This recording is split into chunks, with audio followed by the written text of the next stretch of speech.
ناظرین، چند دن قبل ایک شخص نے مسئلہ افضلیت کے اوپر مباحثے کے دوران ایک واقعے کو بنیاد بناتے ہوئے امیر المومنین داماد رسول سیدنا عثمان ابن عفان رضی اللہ تعالیٰ عنہ کی شان کے اندر حد درجہ ہرزہ سرائی کا مظاہرہ کیا، جو یقیناً اسے نہیں کرنا چاہیے تھا۔ اس نے آپ کی ذات والا صفات کے اوپر بہت رقیق حملے کیے، جو یقیناً کسی بھی مسلمان کو زیب نہیں دیتے کہ وہ اللہ کے رسول صلی اللہ علیہ وآلہ وسلم کے پیارے داماد اور اسلام کے ایک بہت بڑے محسن ان کی شان کے اندر اس طرح گستاخی اور ہرزہ سرائی کا مظاہرہ کرے۔ سب سے پہلے تو یہ چیز سمجھنے کی ضرورت ہے، خدا جانے ہماری عقل کہاں پہ گھاس چرنے چلی گئی ہوئی ہے کہ وہ دور جس کے اندر غزہ اور فلسطین اور پوری دنیا کے اندر مسلمانوں کو پسا جا رہا ہے اور پورا کفر اکٹھا ہو کر ان کو نیست و نابود کرنے اور صفحہ ہستی سے مٹانے کے پر تول رہا ہے، اس دور کے اندر مسلمان افضل و مفضول کی ابحاث کے اندر مناظرے کر رہے ہیں اور ان چکروں کے اندر پڑے ہوئے ہیں۔ اگر آپ تاریخ پڑھیں تو یہ وہی دور نظر آتا ہے کہ جب ہلاکو خان نے بغداد کے اوپر حملہ کیا تھا تو اس وقت مسلمان جن اہم موضوعات کے اوپر آپس میں مناظرے اور مباحثے کر رہے تھے، ان میں سے کچھ یہ تھے کہ سوئی کے نوک کے اوپر کتنے فرشتے بیٹھ سکتے ہیں، اور دیگر اس طرح کے لایعنی قسم کی ابحاث ان کے اندر مسلمان پڑے ہوئے تھے اور آپس میں دست و گریبان تھے کہ ہلاکو خان کی فوج نے ان کے اوپر حملہ کر دیا اور ان کو تہہ تیگ کر کے رکھ دیا اور ان کی کھوپڑیوں کے مینار تعمیر کر دیے۔ تو مسلمانوں کو اس دور کی نزاکت کو سمجھنا چاہیے کہ اس دور کے تقاضے کیا ہیں، اس کی ضرورت کیا ہے۔ کسی دور کے اندر یہ بحثیں ہوتی تھی، لیکن آج کا دور جس دور کے اندر کفر سارا مسلمانوں کے خلاف اکٹھا ہے اور مسلمان پھر بھی کچھ سبق نہیں سیکھنے ہیں اور آپس کے اندر دست و گریباں ہیں، تو خدا جانے کب ہمیں ہوش آئے گی اور کب ہم ہوش کے ناخن لیں گے اور ان چیزوں کی اور ان معاملات کی نزاکت کو سمجھیں گے۔ لیکن یہ ساری بات ایک طرف، کسی بھی چیز کے اوپر بحث ہو، کسی بھی چیز کے اوپر ڈبیٹ ہو، اس سے کسی کو یہ ہرگز اجازت نہیں مل جاتی ہے تو کہ وہ اسلام کی مقدس شخصیات کے بارے میں اور وہ مسلمہ شخصیات جن کے بارے میں اللہ کا قرآن اور نبی کریم صلی اللہ علیہ وآلہ وسلم کے فرامین اس کثرت کے ساتھ موجود ہیں، اور ان لوگوں کی اسلام کے لیے پریکٹیکلی خدمات اتنی ہیں۔ صرف ایسا نہیں ہے کہ انہیں ایک ٹائٹل مل گیا اور اس کے علاوہ ان کی کوئی خدمات نہیں ہے، نہیں، بلکہ نبی کریم صلی اللہ علیہ وآلہ وسلم نے ان کے بارے میں جو احادیث بیان فرمائی، انہوں نے اپنے عمل سے ثابت کیا کہ وہ احادیث ان کے اوپر کلیتاً کما حقہ وہ اس کے مصداق بنتے ہیں۔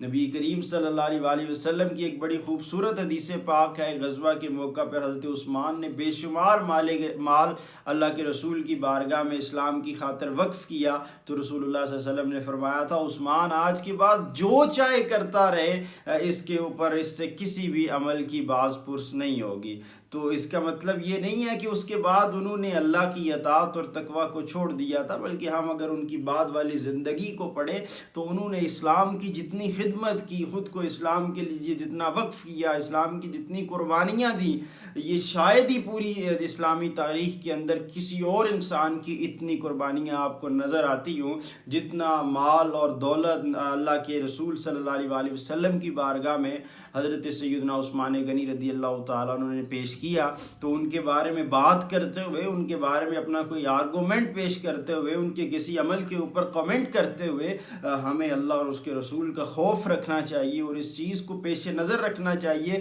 کہ یہ وہ ہستی تھی، یہ وہ مقدس لوگ تھے جنہوں نے اسلام کے لیے اس نازک دور کے اندر بے شمار قربانیاں دی تھی، اور اسلام کا وہ ابتدائی دور جس کے اندر مسلمانوں کی طاقت بہت کمزور تھی، وہ بہت تھوڑی طاقت کے اندر تھے، لیکن اس دور میں بھی جن چند لوگوں نے اسلام کے لیے اپنا سب کچھ قربان کیا، ان میں حضرت عثمان غنی رضی اللہ تعالیٰ عنہ کا ایک بہت بڑا نمایاں نام ہے۔ ایک واقعہ جس کو بنیاد بنا کے روافض اکثر اعتراض کرتے ہیں، اور پھر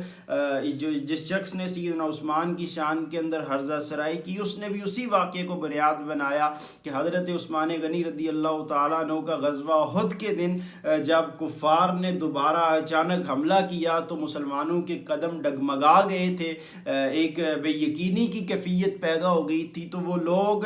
جو اس وقت جنگ سے پلٹے تھے ان کے اندر حضرت عثمان غنی رضی اللہ تعالیٰ عنہ بھی تھے۔ لیکن میں اس کے اوپر ایک حدیث آپ کے سامنے رکھ دیتا ہوں، اسی حدیث کے اندر وہ ساری چیزیں اور وہ سارے اعتراضات بھی آ جاتے ہیں اور ان کا جواب بھی آ جاتا ہے جو حضرت عثمان غنی رضی اللہ تعالیٰ عنہ کی ذات کے اوپر کیا جاتا ہے۔ اس حدیث کو امام ترمذی نے اپنی جامعہ کے اندر کتاب المناقب میں مناقب عثمان بن عفان کے اندر نقل کیا۔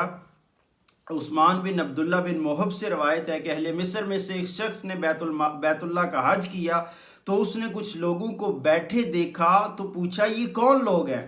لوگوں نے بتایا کہ یہ قبیلہ قریش کے لوگ ہیں۔ اس نے کہا کہ یہ شیخ کون ہیں؟ لوگوں نے بتایا کہ یہ ابن عمر ہیں۔ تو وہ ان کے پاس آیا اور بولا میں آپ سے ایک چیز پوچھ رہا ہوں، آپ مجھے بتائیے، میں آپ سے اس گھر کی حرمت کا واسطہ دے کر پوچھتا ہوں۔ یعنی وہ حضرت عبداللہ ابن عمر جو حضرت عمر فاروق رضی اللہ تعالیٰ عنہ کے صاحبزادے ہیں، ان سے وہ استفسار کر رہا ہے۔ پوچھا کہ آپ کو معلوم ہے کہ عثمان احد کے دن بھاگے تھے؟ انہوں نے کہا ہاں۔ حضرت عبداللہ ابن عمر نے کہا ہاں۔ پھر اس نے کہا کہ آپ کو معلوم ہے کہ وہ بیت رضوان کے وقت موجود نہیں تھے؟ انہوں نے کہا ہاں۔ پھر اس شخص نے کہا کہ آپ کو معلوم ہے کہ وہ بدر میں بھی موجود نہیں تھے؟ تو انہوں نے کہا ہاں۔ حضرت عبداللہ ابن عمر نے تینوں سوالات کا جواب ہاں میں دیا۔ تو اس مصری نے از راہ تعجب اللہ اکبر کہا۔ جب انسان کو یہ عجیب بات سنتا ہے تو اس کے اوپر ایک اس کے منہ سے بے ساختہ چیز نکلتی ہے، تو اس نے تعجب کے طور پہ تکبیر بلند کی، اللہ اکبر کہا۔ تو اس پر حضرت ابن عمر رضی اللہ تعالیٰ عنہ نے اس سے کہا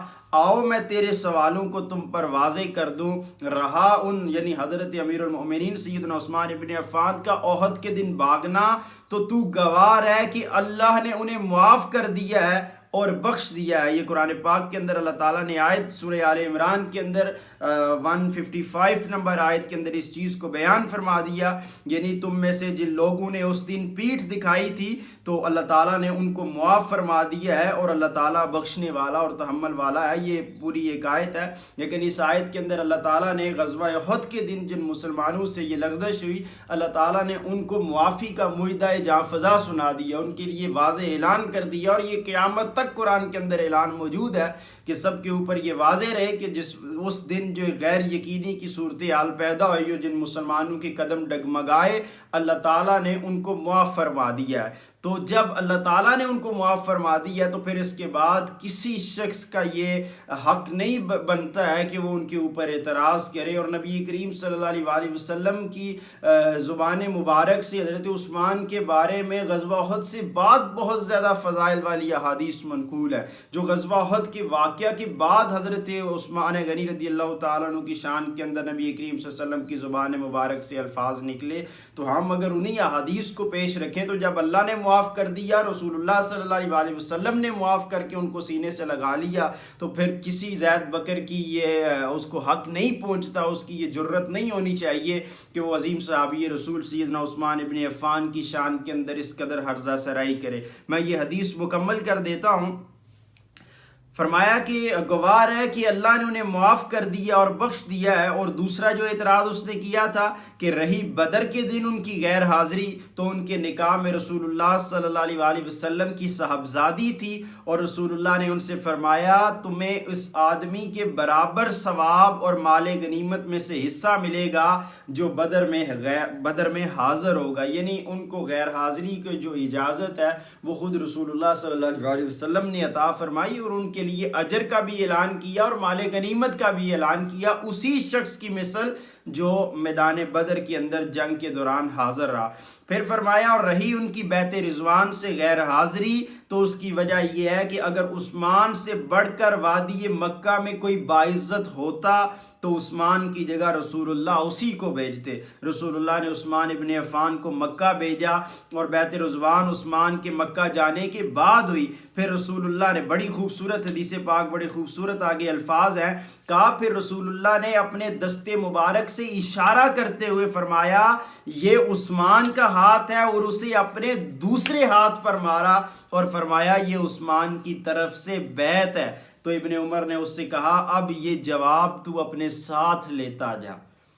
جس نے یہ اعتراضات کیے تھے ان کو یہ سارے جوابات دینے کے بعد آپ نے فرمایا کہ تو صرف اعتراضات لے کے آیا تھا، اب تو یہ جوابات بھی اپنے ساتھ لیتا جا۔ حضرت عثمان وہ شخصیت ہیں کہ جن کو رسول اللہ صلی اللہ علیہ وسلم نے اپنا ہاتھ اپنے دوسرے ہاتھ کے اوپر رکھتے ہوئے فرمایا کہ یہ عثمان کی طرف سے بیعت ہے، یعنی اپنے ہاتھ کو رسول اللہ صلی اللہ علیہ وسلم نے حضرت عثمان غنی رضی اللہ تعالیٰ عنہ کا ہاتھ قرار دیا۔ پھر آپ کی پوری زندگی رسول اللہ صلی اللہ علیہ وآلہ وسلم نے آپ کے بارے میں جو احادیث ارشاد فرمائی تھی، آپ کی پوری زندگی کما حقہ ان کا مصداق نظر آتی ہے۔ اللہ کریم کی بارگاہ میں یہ التجا ہے، اللہ کریم ہمیں ایسی شخصیات سے، ایسے نفوس قدسیہ تھے جنہوں نے اتنا بلند مقام پانے کے باوجود اس مقام کی بڑی احسن انداز میں لاج رکھی، اور اللہ کے رسول صلی اللہ علیہ وآلہ وسلم نے ان کے بارے میں جو فرمودات ارشاد فرمائے تھے، ان کے بارے میں جو احادیث بیان فرمائی تھی،